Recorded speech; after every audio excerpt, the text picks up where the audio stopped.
আমরা লাশ হয়ে বের হবো ওখান থেকে। বহুত সুযোগ ছিল পিছনে ফিরে আসার, এখন আর পিছনে যাওয়ার রাস্তাই নেই। পিছনে পুলিশ আর সামনে স্বাধীনতা। অবশ্যই আমরা সম্মানের সাথে মৃত্যু গ্রহণ করতে রাজি আছি।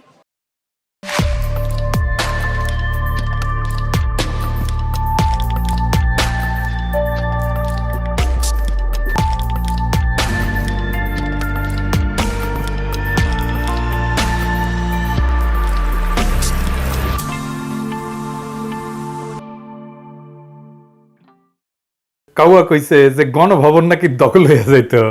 হ্যাঁ, এডিটর সাহেব কাউয়ার সাউন্ড নেন, জোরে দেন, আরো জোরে। আছে আছে কাউয়া কাউয়া ক্ষমতা সারা হবু, এটা যদি গণহত্যার সাফাই হয় তাহলে 1971-এর 25শে মার্চ পাকিস্তানি সেনারা কি অপরাধ করেছিল? টিক্কা খান ইয়া খানের অপরাধ কি ছিল? কোনো অপরাধ তো নাই। আর্মি চালাই দিছে, ক্ষমতা নিবার ছিল ও আর্মি চালিয়ে দিছে, গণহত্যা করেছে, ওদের অপরাধ আছে নাই? একই কাজ করলো তো। এইবার আপনারা যারা হাসিনার বাঁচাইতে যায় গুলি টুলি করে ফাইসা গেছেন, তাদের হাসিনা এবার কোরবানি দিবে, জব করিবে। দেখেন আবু সাইদরে যে গুলি করেছে তারে শিবির কইতেছে, হ্যাঁ, মাছ ব্যবসায়ী হানিফ। আমরা দেখো 16 তারিখে আমরা রংপুরে ওখানে আবু সাইদ নামে একজন শিক্ষার্থী নিহত হলেন আন্দোলন করতে যাই। এখানেও আমাদের একটা সন্দেহ আছে। আমি ব্যক্তিগতভাবে আমি মনে করি এটা সন্দেহজনক। আমি স্বরাষ্ট্রমন্ত্রীকে বলেছি এটা তদন্ত করতে, কারণ ওই দিনকে যে ওখানে যে পুলিশের সঙ্গে ধাওয়া পাল্টাতে হচ্ছিল, সেখানে আবু সাইদ লাঠি হাতে দাঁড়িয়েছিলেন, তাকে হঠাৎ করে গুলি করলেন একজন পুলিশ সদস্য। সেই কারণটা কিন্তু আমার কাছে খুব পরিষ্কার মনে হয়নি। এবং পরবর্তীতে যে যতটুকু দেখেছি যে এই পুলিশ সদস্যের অতীত ব্যাকগ্রাউন্ড সম্বন্ধে যতটুকু জানা গেছে, সে একসময় ছাত্র শিবিরের সদস্য ছিলেন, এই পুলিশ সদস্য। শুনেছেন? এবার কি করবে জানেন? যেগুলোকে মার্কা মারা দেখা গেছে গুলি করে ইচ্ছে টরিচ্ছে, এলোরে জামাত শিবির বানাবে, এলোরে ফাঁসি দিবে। ওই দরকার হইলে ফাঁসি দিয়ে নিজে বাঁচার চেষ্টা করবে। কার জন্য কাজ করেন বুঝবার পারবেন তখন। এই আন্দোলনে কলে আর একটা ধাঁধা আছে, সেটা কি আজেন এটা দেখি। অনেকে কইতেছেন খুনি হাসিনা এটা খুজলিরে চুলকায় চুলকায় ক্যান্সার বানায় ফেললো। কেন? সুপ্রিম কোর্ট যে রায় দিয়ে কোটা সংস্কার করে দিছে সেটা তো শুরুতেই করতে পারতো, তাই না? পারতো তো। তো আমরা এখন নির্ভরযোগ্য সূত্রে জানতে পারছি যে আওয়ামী লীগের কোন কোন সিনিয়র নেতা খুনি হাসিনাকে বিষয়টা তাৎক্ষণিকভাবে সমাধান করতে বলছিল, যা সে ইচ্ছা করে করে নাই। যদি করতো তাহলে আমাদের তালিকায় থাকা 266 জন ছাত্ররে খুন করতে হইতো না, হাজার হাজার ছাত্রদের জখম করতে হইতো না, রাতের অন্ধকারে ছাত্রদের ঘরে ঘরে গিয়া পাক হানাদারের মতো গ্রেপ্তার করতে হইতো না, হানা দিয়া গোপনে লাশ দাফন করতে হইতো না, চুক্তি ভাঙ্গা জাতিসংঘের সামরিক যান এবং হেলিকপ্টার দিয়া গোলাগুলি করতে হইতো না, গুন্ডা পান্ডা পাঠাইয়া বিভিন্ন ভবন, বিটিভি, মেট্রো রেল পুরাইতে হইতো না, নিজের দলীয় সরকারি গুন্ডা বাহিনীকে এবং নিজের দলের লোকদেরকে ধ্বজভঙ্গ প্রতীয়মান করাইতে হইতো না, নিজের দলের লোকদের কান ধরে উঠা বসা করতে হইতো না। আর কারো কারো নাকি ট্যাঙে রাখিছিল, ওই ভয় তো আর যাবে না যে পাবলিককে ধরলে কলে কে করে ট্যাঙ্গে রাখবি। অর্থনীতিকে সরকারি খাদে ফেলতে হইতো না, এত জলদি নিজের পতন ডাইকে আনার অবস্থা তৈরি করতে হতো না। দেখেন তোতলাইছে হাসিনা, দেখেছেন কি একটা অবস্থা। আমরা চাই যত দ্রুত সম্ভব এই অবস্থা পরিবর্তন হবে। অনেকটা আমরা শান্ত করে নিয়ে আসতে পেরেছি, অনেকটা আমরা এটাকে মানে বলতে পারি যে অবস্থা ছিল তাতে আস্তে আস্তে এখন ভালো হবে। এর উপরে আসতেছে রেমিটেন্সের ধাক্কা, কেউ রেমিটেন্স দেবে না। আর ওর মাথা গেছে খারাপ হইয়া সৌদি আরবে বাংলাদেশের এমবেসি ও কান্নাকাটি শুরু করেছে যে গুজব আছে আপনার টাকা পাঠান, রেমিটেন্স পাঠান, ঘন্টা দিবে, দেবে দেবে দেবে দেবে। ওই যে এডিটর সাহেব ওই যে কয়েন দেবে বইরা বইরা, হ্যাঁ আইসো দেবো, অসুবিধা তো নাই, কইছি তো আসবা ঢুকে দেব, আসবে ঢুকে দেব কয়েন পিছে দিয়ে। একজন প্রবাসী যদি বিপদগ্রস্ত হন এই প্রবাসে, এই গুজব রটনাকারীদের কথায় প্রভাবিত হয়ে, এটি খুবই দুঃখজনক। এটি শুধু তার জন্য, সেই ব্যক্তির জন্য এটি ক্ষতি না, এটি তার পরিবারের জন্য, পরিবারের সদস্য যারা তার প্রতি নির্ভরশীল, তারাও বিপদে পড়ে যাচ্ছে। এখন বিষয়টা হচ্ছে, আমি বিশ্বাস করি এই গুজব রটনাকারীদের গুজবের জবাব দিতে হবে সত্য দিয়ে। সত্যই হচ্ছে মিথ্যার বিপক্ষে সবচেয়ে বড় জবাব, এবং সেটি প্রবাসী বাংলাদেশিরা সবসময় দিয়েছে, এখনও দেবে। তারা আরও বেশি বেশি করে রেমিটেন্স পাঠিয়ে দেখিয়ে দেবে তাদের দেশপ্রেমের প্রমাণ তারা দেবে। আমাদের এই সংযুক্ত আরব আমিরাত এখন রেমিটেন্স প্রেরণের দিক থেকে শীর্ষে অবস্থান করছে। যাই হোক, এবার ধাঁধার এই উত্তর নিয়ে এক কথা বলি। ধাঁধার একটা সম্ভাব্য এবং নির্ভরযোগ্য উত্তর আমরা পাইছি, সেটা হইল এই আন্দোলনকে সহিংসতার দিকে ঠেলে দিয়া আমাদের দেশের শত শত মেধাবী ছাত্রদের লাশ ফেলাইয়া খুনি হাসিনা এবং তার মালিক ভারত একটা ধূম্রজাল সৃষ্টি করছে। আর সেই ফাঁকে ভারত তার দালাল সরকারের সহযোগিতায় মোংলা বন্দর চট্টগ্রামের পর বাংলাদেশের দ্বিতীয় সমুদ্র বন্দর দখল করে নিছে। দ্বিতীয়ত, আমাদের আন্দোলন চলতেছিল কালে ভারতীয় পণ্য বর্জন আন্দোলন, ভারত কাদা আন্দোলন, এটাকে চাপা দেওয়ার চেষ্টা করছে। আমরা আগে দেখছি বাস পুরানোর চুক্তি করছে আওয়ামী লীগ, আবার মেট্রো রেল পুরানো হয়েছে আওয়ামী লীগ নেতার মাধ্যমে, শুনতে পাইতেছি, পত্রিকায় দেখতেছি। কোটা আন্দোলনের শুরুতে আমি ভারতের একটা গন্ধ পাইছিলাম, এটা বলায় তখন কেউ কেউ বিরক্ত হয়েছিলেন, দু একজন মন্দ কথাও বলছেন। এখন দেখা যাচ্ছে যে আমার সন্দেহটা অমূলক ছিল না। আপনারা কি জানেন যে চীন কিন্তু মোংলা বন্দরের ব্যবস্থাপনা করার জন্য আগ্রহী ছিল? তার কারণ ছিল চীন মেরিটাইম সিল্ক রোডকে আরো বিস্তৃত করতে চাইতেছিল। এই যে দেখেন, তিস্তা প্রকল্প ছাড়া মোংলা বন্দরের পরিচালনা তার অগ্রাধিকারের মধ্যে ছিল। তাদের আশা ছিল বেজিং সফরের সময় খুনি হাসিনা এই বিষয়ে চীনের সাথে সরকারিভাবে চুক্তি সম্পাদন করবে। চীনের এই আশা হাসিনা ভণ্ডুল কইরা দিল জুন মাসে দ্বিতীয়বার ভারত সফরের সময়। সেই সফরে সে কেবলমাত্র তিস্তা বা মোংলা বন্দরই ভারতকে দিয়ে আসে নাই, সে বাংলাদেশের ভূখণ্ড, সমুদ্র, আকাশসীমা এবং বাংলাদেশের সামরিক কৌশলের উপর ভারতের কর্তৃত্ব সমর্পণ কইরা দিয়ে আসছে, যা পুরোপুরি চীনের স্বার্থের বিরুদ্ধে গেছে। এর মধ্যে আছে ভারতকে ট্রেন করিডোর দেওয়া, যেটা আমরা বুকের রক্ত দিয়া হইলেও রুখে দেওয়ার প্রতিজ্ঞা করছি। তাই খুনি হাসিনা যখন বেজিং গেল, সে গেল খালি হাতে, কিন্তু বেহায়ের মতো ভিক্ষার একটা বিরাট ঝুলি সাথে নিয়ে গেল। চীন যখন দেখলো হাসিনা সবকিছু ইন্ডিয়ারে দিয়ে দিছে, তখন চীন তারা লাথি দিয়ে খেদায় দিছে। এই যে কোটার একটা সেটেলড ইস্যু হাইকোর্টের দিয়ে আনসেটেল করাইলো, কে করাইলো? হাসিনা করাইছে। ছাত্রদের মাঠে নামে পাখির মতো গুলি করে মারলো, বিশাল একটা গোলযোগ সৃষ্টি করলো, যেটা আমরা আগে কোনোদিন দেখি নাই। সেটা এখন মনে হইতেছে একটা অত্যন্ত পরিকল্পিত খেলা। এর কয়েকটা উদ্দেশ্য। কি কি উদ্দেশ্য আসেন এক এক করে দেখি। প্রথমত, একটা ধোঁয়াশা সৃষ্টি কইরা মানুষের দৃষ্টি সেদিকে সরাইয়া দিয়া ফাঁকে মোংলা পোর্ট দখল করা সম্পন্ন করা, সেই সাথে ভারত খ্যাত আন্দোলনকে ভুলাই দেওয়া। দ্বিতীয়ত, চরম অত্যাচার চালাইয়া সমাজের, বিশেষ করে মেধাবীদের, তরুণ সমাজের মেরুদণ্ড এমনভাবে ভেঙে দেওয়া যেন তারা ভবিষ্যতে আর উঠে দাঁড়াইতে না পারে এবং ভারতের কর্তৃত্ব পুরোপুরি মেনে নিতে বাধ্য হয়। এতে করিডোর, ট্রেন থেকে শুরু করে ভারতীয় অন্যান্য সকল চক্রান্ত বাস্তবায়ন করা সহজ হয়। তৃতীয়ত, খুনি হাসিনা সরকার বাংলাদেশের জনগণের উপর কি পরিমাণে অত্যাচার চালাইতে পারে তার একটা হিসাব নেওয়া। কোন লেভেল পর্যন্ত হাসিনা যাইতে পারে, কতখানি শক্তি তার আছে, কতখানি নির্মমতা সে দেখাইতে পারে, কত হাসিনার কুত্তাগুলোকে মাঠে নামাইতে পারে, তার ছাত্রলীগ, যুবলীগ এটা কত শক্তিশালী, এইটার একটা হিসাব নেওয়া। চতুর্থত, বাংলাদেশের সশস্ত্র বাহিনীকে ভারত কতটুকু কন্ট্রোলে আনতে পারছে তার পরীক্ষা করা। পঞ্চমত, চীন এরকম একটা সংকটে কিভাবে রিয়াক্ট করে সেটা দেখা। এতে কি ইন্ডিয়া সফল হয়েছে? হ্যাঁ, ভারত আংশিক সফল হয়েছে। মানুষের চোখে ধুলা দিয়া মোংলা বন্দর দখল করে ফেলছে। কিছুটা হইলেও ভারত খেদা আন্দোলন ব্যাহত হয়েছে। এখন তার কেউ এটা নিয়ে কথা বলে না, আমিও বলি না। আর্মি যে হাসিনার কুত্তা, আর্মি যে ইন্ডিয়ার পোষা কুত্তা, এটা প্রমাণ হয়েছে। কিন্তু ভারত যেটার হিসাব করে নাই, সেটা পরিস্থিতি পুরাই নাগালের বাইরে চলে গেছে।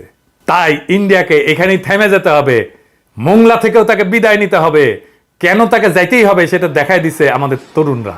তাদের দ্বিতীয় উদ্দেশ্য তারা বুক পাইটা সবলে রুখে দিছে। ভারত ভাবছিল ইন্ডিয়ান সিনেমা, সিরিয়াল দেখা, ভারতের পোষা বাঙ্গু প্রগতিশীলদের বয়ান শুনা আমাদের তরুণদের ব্রেন ওয়াশ হয়ে গেছে। এরা ফার্মের মুরগিতে পরিণত হয়েছে। এরা কইতো টিকটক প্রজন্ম। হে, কেমন টিকটক ঢুকাই দিছে সেটা বুঝবার পারিচ্ছি এখন। হ্যাঁ, ইন্ডিয়া এটা স্বপ্নেও কল্পনা করতে পারে নাই সেটা হইলে আমাদের তারুণদের মহাকাব্যিক বীরত্ব। সুতরাং ভারতের এই চক্রান্ত আমাদের তরুণদের মেরুদণ্ড ভাঙা তো দূরের কথা, বরং তাদের সাহস, আত্মবিশ্বাস কয়েক লক্ষ গুণ বাড়ায় দিছে, পুরা জাতিকে ঐক্যবদ্ধ করে তুলছে। তারা একের পর এক বীরত্বের গাথা তৈরি করতেছে। তাদের তৃতীয় উদ্দেশ্য অর্থাৎ খুনি হাসিনার শক্তি পরীক্ষা, সেখানেও ভারত ব্যর্থ হয়েছে। ছাত্রদের আন্দোলনের মুখে 3 দিনের মধ্যে তার দলীয় বাহিনী বিশ্ববিদ্যালয় থেকে, রাজপথ থেকে, সব জায়গা থেকে কান ধইরা, নাকে খত দিয়া, লেজ তুলে পালাইছে। হ্যাঁ, হাসিনাই বলছে ওর 21 জন নাকি জয় বাংলা হয়ে গেছে। আবার শুনছি কাউরে কাউরে নাকি পিঠে ওই রাস্তার ধারে টেঙে থুছিল, পা উপর দিকে, মাথা নিচের দিকে। তো ছাত্রদের সামনে কোনোদিন দাঁড়ানোর সাহস পাবে না এরা। খুনি হাসিনার লেসপেন্সার এখন মাতাম করিচ্ছে যে তাদের গুন্ডা বাহিনীর এই করুণ পরিণতি দেখা ওরা জিন্দেগি তার আসবে না।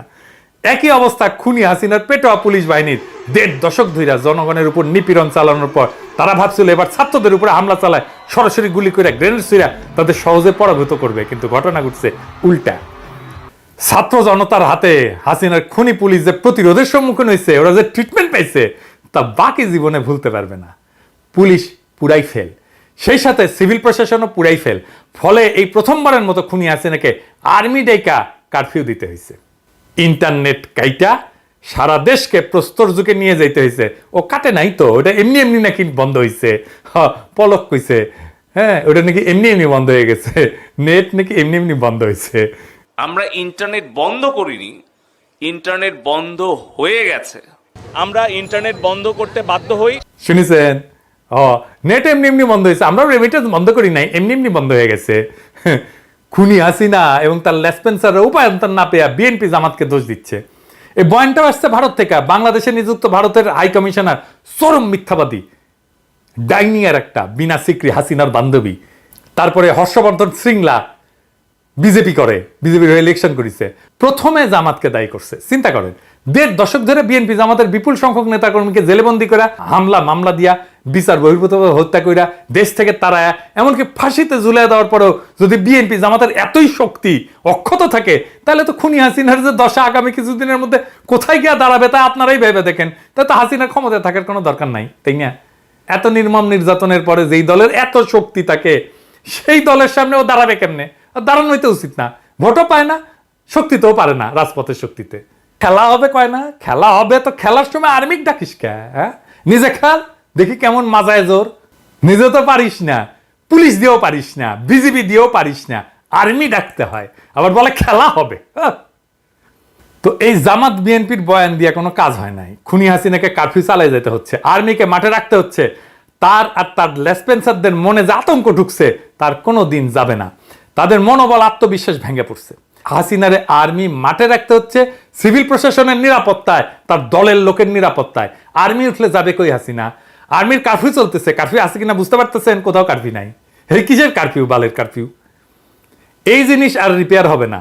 আগের ডিক্টেটরদের পতনকালে এই অবস্থা হয়েছে, এবারও তাই হবে। যেসব খুঁটির উপর খুনি হাসিনার রাজত্ব এতকাল টিকে ছিল, সেগুলোতে বিশাল বিশাল ফাটল ধরিছে। বিভিন্ন জায়গায় পুলিশ, বিজিবি আত্মসমর্পণ করেছে, ছাত্ররা ওদের কিছু না বলে ছেড়ে দিছে। এরপরে অবশ্য তারা এই ভুল করবে না। কটিতে ঝুলাইছিল না ঠ্যাং উপরে, মাথা নিচের দিকে করে, এরপরে শয়ে শয়ে ঝুলাই রাখবে। যে ট্রিটমেন্ট করিস এটা ওরা ভুলবে না। খুনি হাসিনা এখন কেবল ভারতের করুণার উপর দাঁড়ায় আছে, কিন্তু শিগগিরই ভারতও উপলব্ধি করতে পারবে যে এই খুনি ডাইনি এখন ভারতের জন্য একটা লায়াবিলিটি বা বোঝায় পরিণত হয়েছে। ইন্ডিয়ান মিডিয়ার দেখিচ্ছেন না, হাসিনা গেলাচ্ছে, এখন তুলাধনা করে দিচ্ছে। কেন?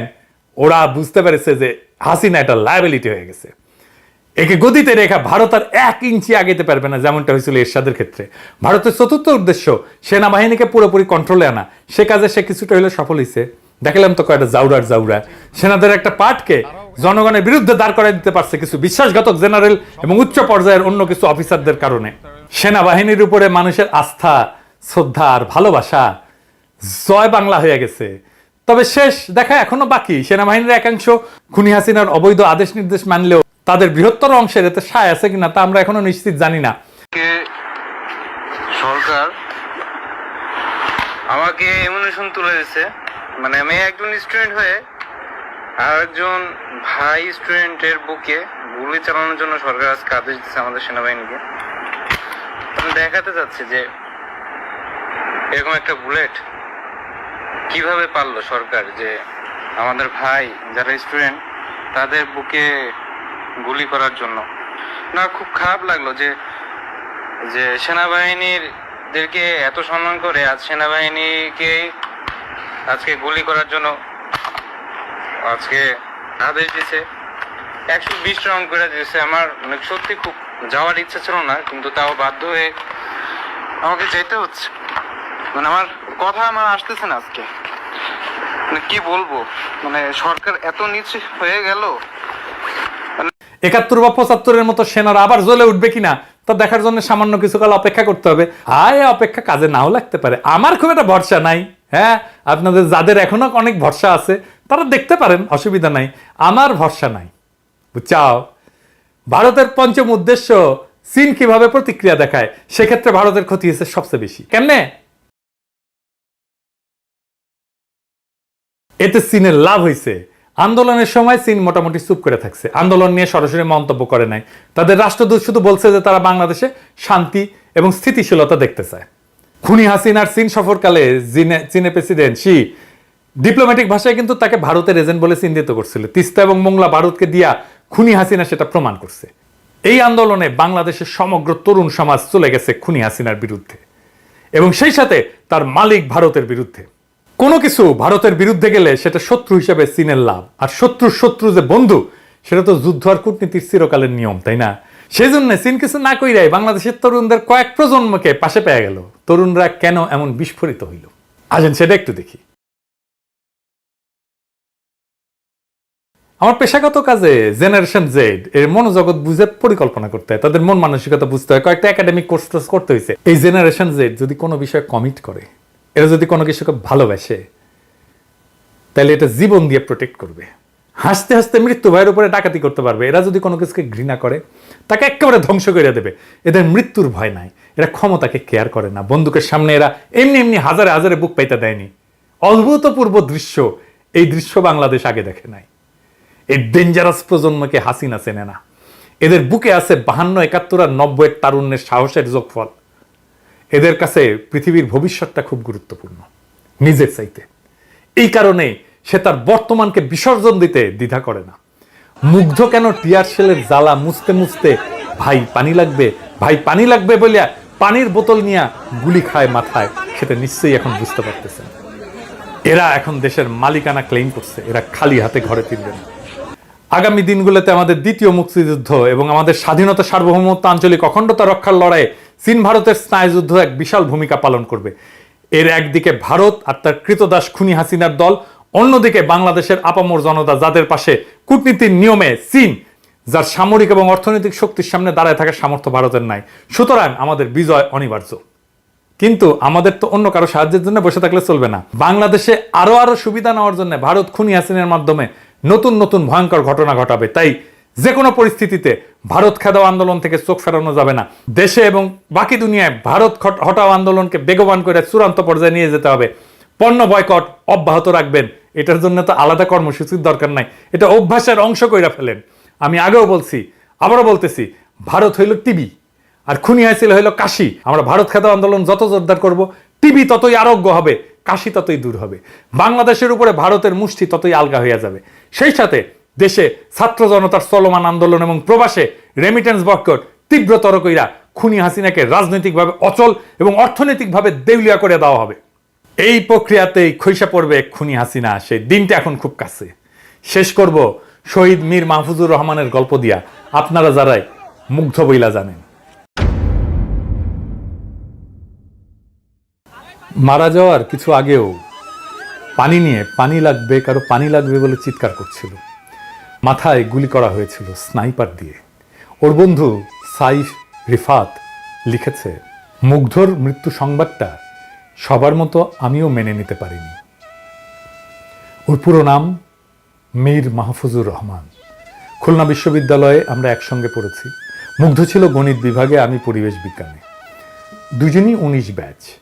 খুলনা বিশ্ববিদ্যালয় থেকে স্নাতক শেষ করেও ভর্তি হয়েছিল ঢাকার বাংলাদেশ ইউনিভার্সিটি অফ প্রফেশনালসে, বিইউপি।